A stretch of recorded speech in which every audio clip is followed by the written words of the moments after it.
সমস্ত শক্তি আত্মপ্রকাশ করতে যাচ্ছে আমাদের দেশের স্বাধীনতা সার্বভৌমত্বের জন্য।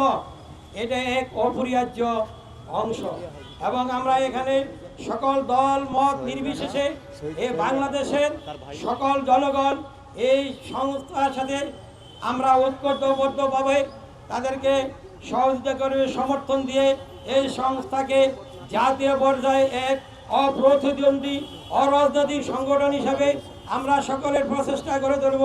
আমি এই আশাবাদ ব্যক্ত করছি। আমার ছেলে গত 19শে জুলাই 2024 নারায়ণগঞ্জের সর্বপ্রথম শহীদ হন।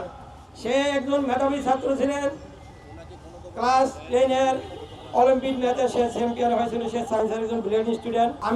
আমি সন্তান হারাইছি, জাতি হারাইছে এক অতন্ত্রী প্রহরী যে বাংলাদেশের হয়ে কাজ করতো। তার স্বপ্ন ছিল সে একজন সেনাবাহিনী অফিসার হবে।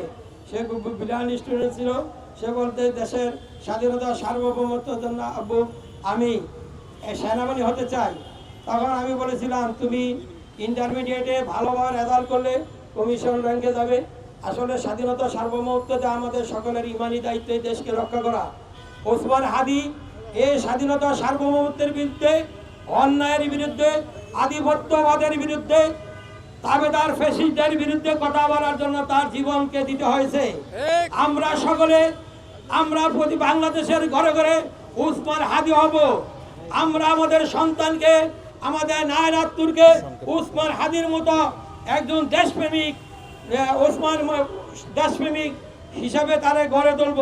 শহীদ এবং আহত পরিবারের জন্য শহীদ ওসমান হাদি যে অনন্য ভূমিকা রাখছেন, আমরা তার কাছে চিরকৃতজ্ঞ। তাই আমরা সকলে শহীদ এবং আহত পরিবারের পক্ষ থেকে আমরা তার রুহের মাগফিরাত কামনা করছি।